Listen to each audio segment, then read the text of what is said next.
シーバーをご利用いただけます。日本語のチャンネル3番に合わせご使用ください。それではエマーゴ香港を代表し CEO ライアン・キング様にプレゼンテーションを行っていただきます。ライアン・キング様、よろしくお願いいたします。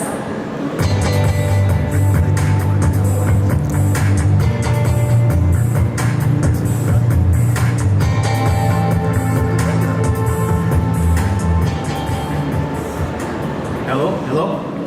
Hi, how's everybody's day? Good? Okay, so firstly, let me start by saying thank you. Thanks everybody for coming here. I know you've been here, some people have been here since 9 o'clock this morning, listening to talks and panel discussions and presentations and a lot of different stuff. And this is the very, very last talk of the day, so everybody gets to go home after today's talk.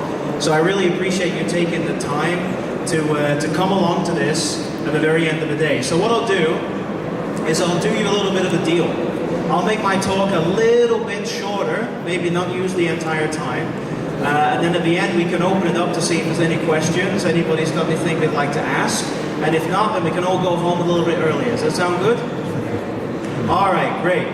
So, my name is, So I'm Ryan King, and I'm the recently appointed CEO of Emergo HK. So when I say recently, I actually mean very recently. So I was offered this position 3 weeks ago. So actually when we applied for the Japan Blockchain Conference, I had a different title, and I was doing a different job. I was the Director of Acceleration for Emergo. That's being in charge, being responsible for accelerator programs. And so a lot of what I did back then influences what I'm trying to do now. And what we're trying to do now is build an accelerator program for early stage startups who want to build decentralized applications on Cardano. So for those not familiar, Emergo HK is the venture builder for the Cardano blockchain protocol. That means our mission is to promote commercial adoption of the Cardano protocol worldwide. Now each of the entities within this project, but also within other projects, third-party people, consulting firms, universities, things like that, all these people are trying to take a very different approach to that same issue. That issue is, how do we get commercial adoption of blockchain technology worldwide? Basically, how do we get the regular guy or girl on the street working on and using blockchain? How do we get them to do that? And so we all know, at least we should all know, that at the moment blockchain, cryptocurrency and other related decentralized ledger applications are not anywhere near mass usage or mass adoption. That's just a fact. Everybody knows that. So it's my job and the job of my team at Emergo HK to change that. How do we change it? I think most of us here are probably in agreement that we change that by building solid use cases, products and ideas, applications that not just companies can use, but individuals, the guy on the street can use as well. And we believe that the way to do this, the best way to do this, is through the building of a startup accelerator program, and so that's why we're building one in Hong Kong. So the question is then, what is an accelerator? It's a word that has a lot of different meanings and a lot of different definitions. It's not entirely clear to some people what that is. I like to call an accelerator a college, but it's not a normal college. It's a college for companies. It's a place where small, early stage teams can come and learn how to grow into bigger companies with developed ideas and finished products. The main part of an accelerator program, the core, is a 3-month schedule where we take in these early stage teams. Now the point that they come in, they're little more than a couple of guys with an idea and a very, very basic prototype of a product that they want to build. And what we do is we provide them with all the things, all the resources and all the items that they need to come out as a mature and developed company ready to sell their products to the world. Which obviously leads us into the next big question. What do startups need in order to be able to grow into big companies? Well, the first thing they obviously need is money. It's very, very hard for a startup to build a company, to build a product, to get staff if they don't have any cash in the bank. So what we do at first is we provide them with a small amount of seed capital. We're not talking about the tens of millions of dollars that ICO companies have been raising over the last couple of years. We're talking about a small amount, just enough to build a basic prototype, hire the basic team, get through the program and out, at which point we help to introduce them to other investors that can then come in and give them the next bit of money that they need in order to grow. We think this is a much more sustainable model. In return, what we do is we take equity in their company.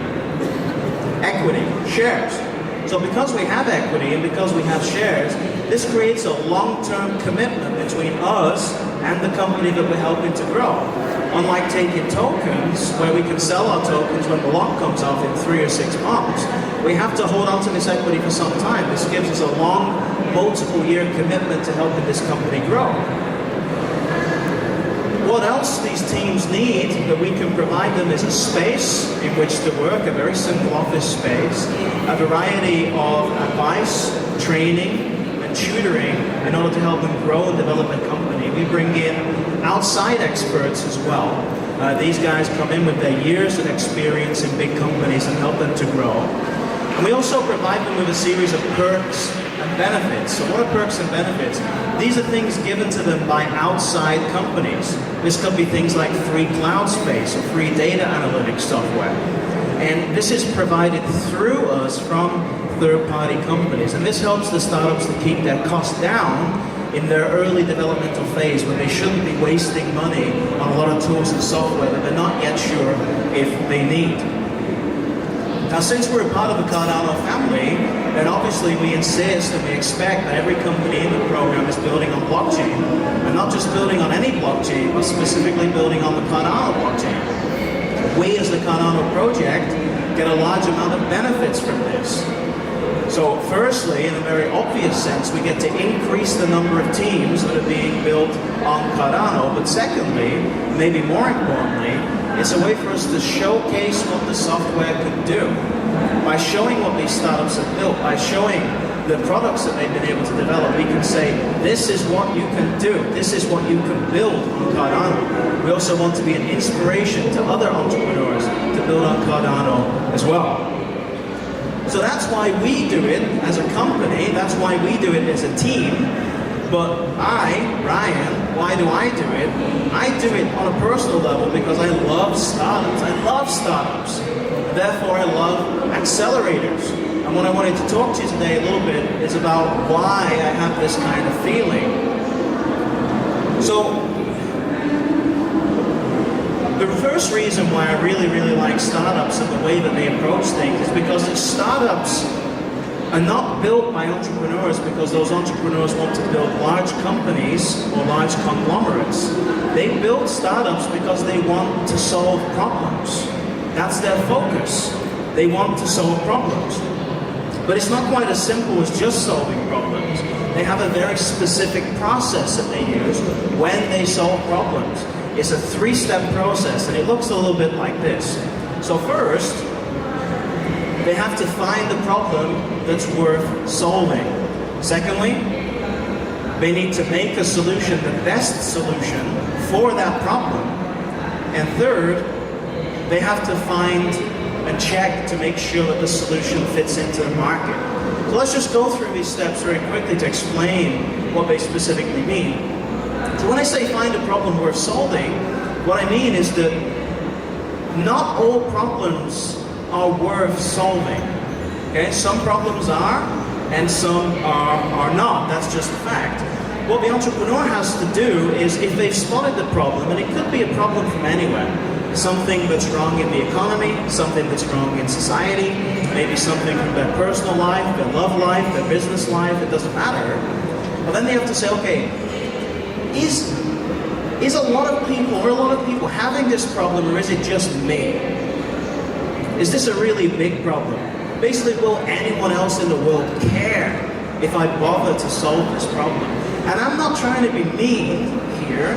I'm not trying to be negative. It's just a fact that some problems are not worth solving. I think pretty much everybody agrees with that. To give a specific example, I'm a mentor and advisor in 3 startup programs already around Asia. And I get pitched with ideas and proposals for applications all the time. When I was working in Shanghai, I was approached by a guy who's also living there. Shanghai, if you've ever visited in the summer, gets quite hot and humid.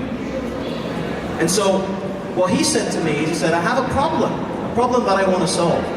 And that problem is that sometimes people want to take a nice cool drink to relax on a summer day, and they find that in the house they don't have any ice. They're completely out of ice cubes. Okay, so I agree that this is a problem. It's definitely a problem, but the question is it really a problem worth solving? I don't think so. I didn't think so then. I don't believe that the sheer number of people that have that problem and are willing to pay something to solve it is big enough to be worth spending any time or any resources on solving.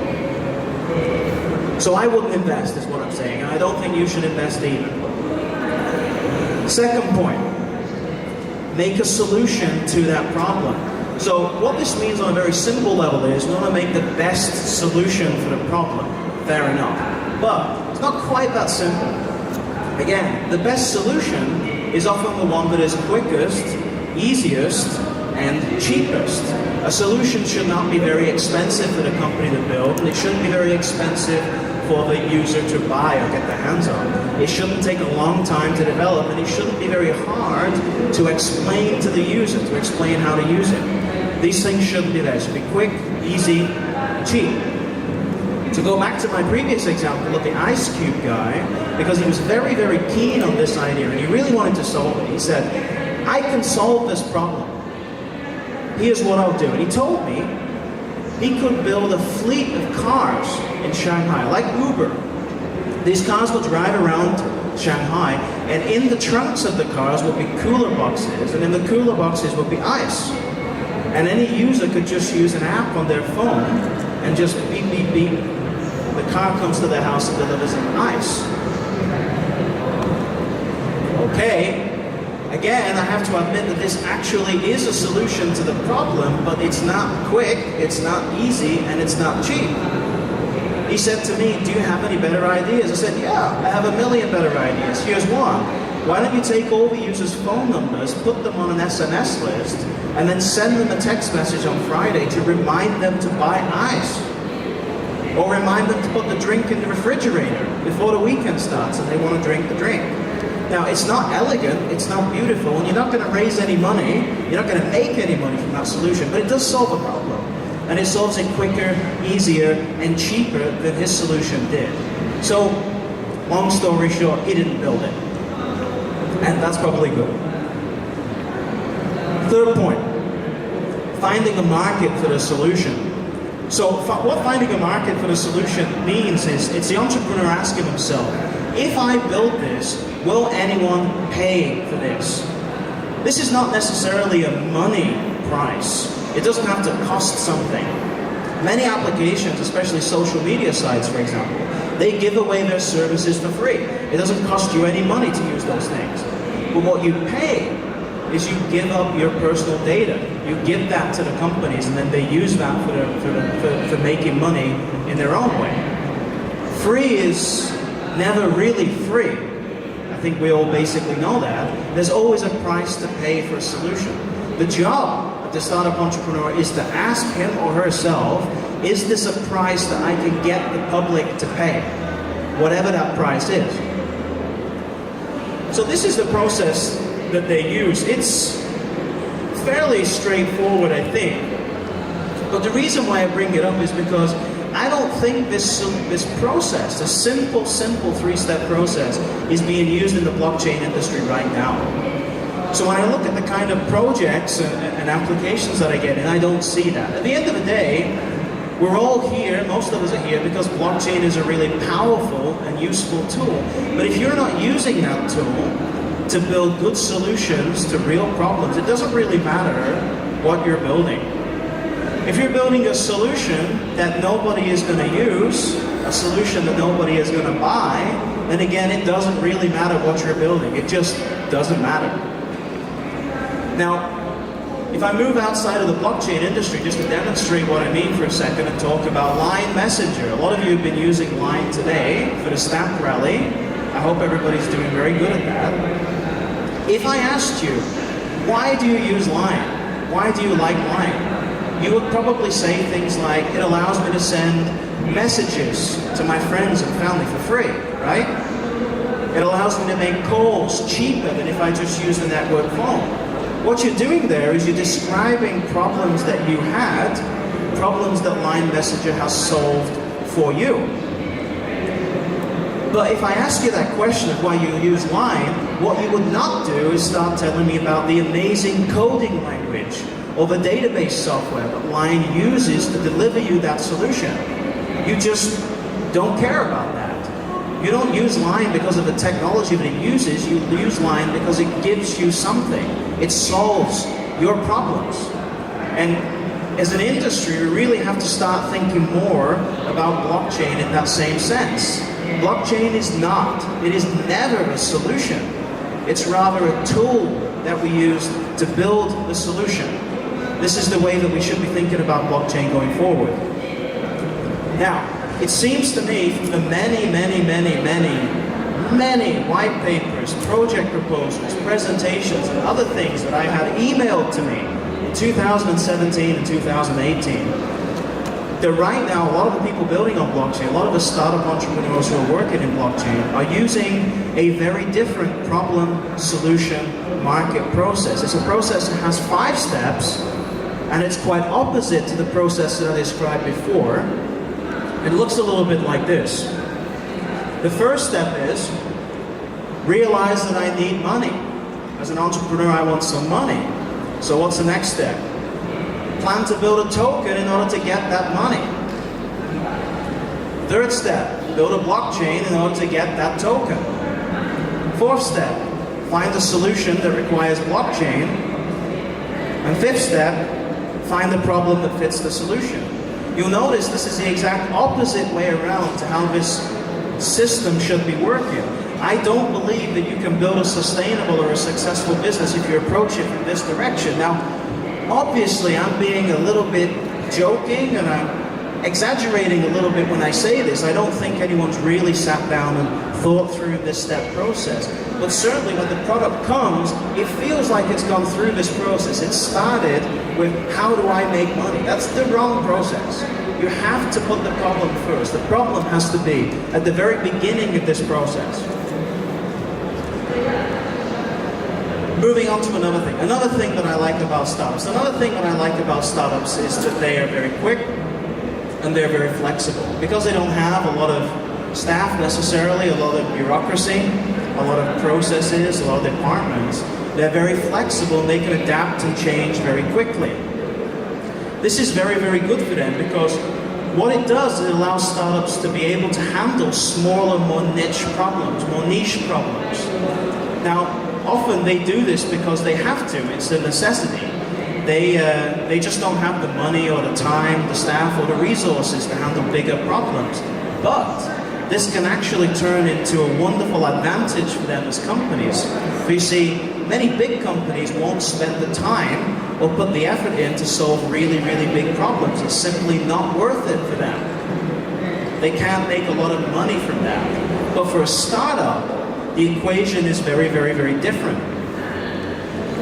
And this makes, in my opinion, and the opinion of my team, the early stage startup is the perfect model, the perfect vehicle with which to push blockchain, and particularly Cardano blockchain, into its next stage of development.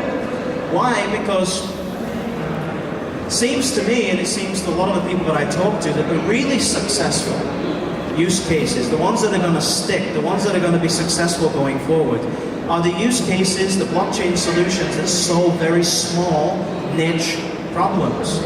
Something that's very useful, but not necessarily very big. I don't believe, and I don't think many people in here believe, that the whole world or a whole industry or even a whole company is suddenly going to agree, sign a piece of paper, and shift most or all of their operations to blockchain.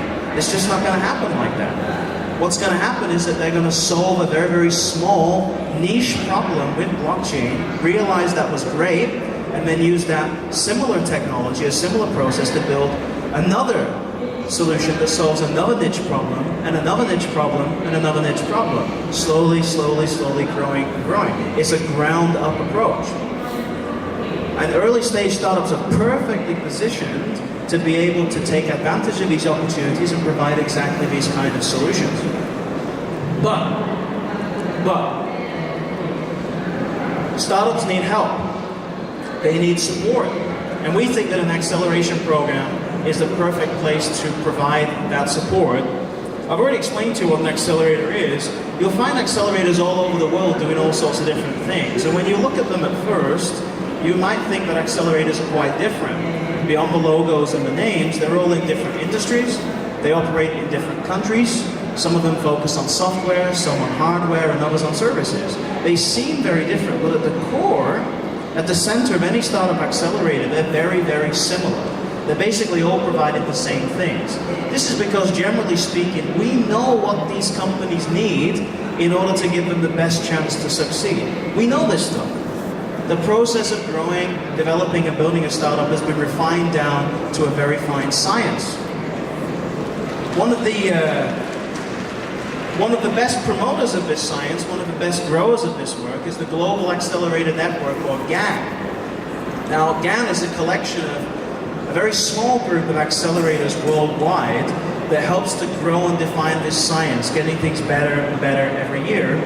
One of the things that they do is they gather best practices and best operations and then share that to all their member accelerators. So they take information in and they share it back out again.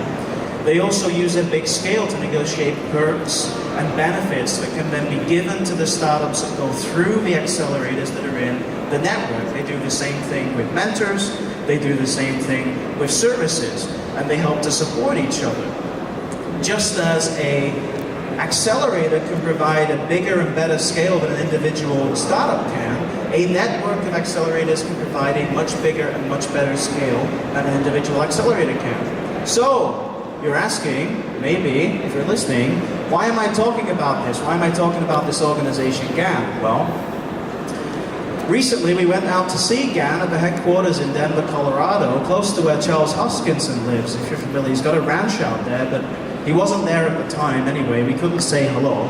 But we were there for business. We went to see GAN, and we were working with them together on how to improve our accelerator, how to improve our startup development process. And on the last day, they gave us a big surprise. They invited us into their office and they formally invited us to become the newest member of their exclusive group of accelerators worldwide. Now they did this because they really want to get into blockchain, like pretty much everybody does. Specifically, they want to add blockchain to the list of technologies that they can say that they're able to support.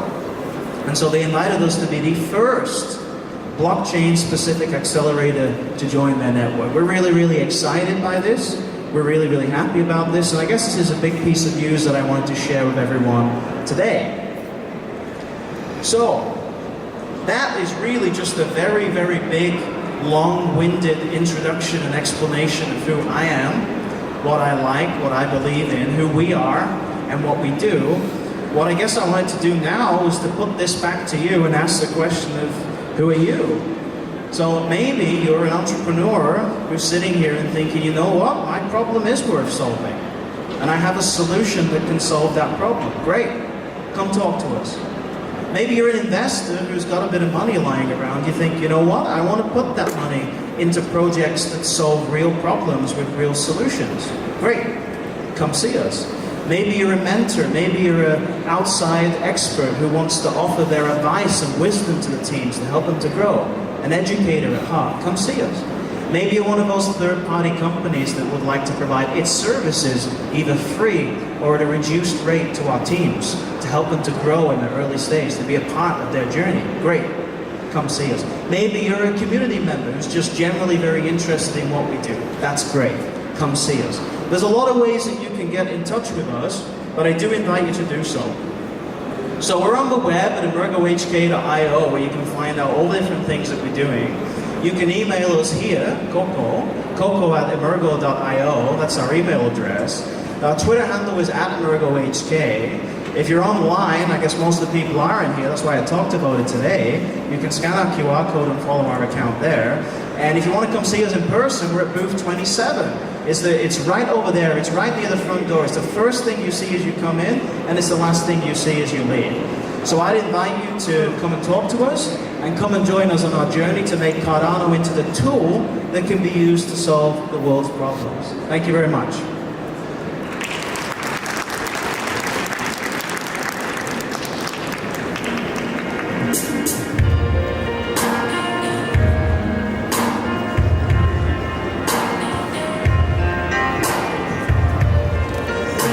エバーの香港のプレゼンテーションでした。ライアンキング様、ありがとうございました。以上をもちましてステージ B のプログラムを終了とさせていただきます。本日はご参加いただきまして誠にありがとうございました。またご利用いただきました同日予約レシーバーはお出口にて回収しております。担当者までお渡しください。改めまして本日はご参加いただき誠にありがとうございました。でもアイディア的にはいいと思います。快乐去吧。恭喜我小娘，你还没有。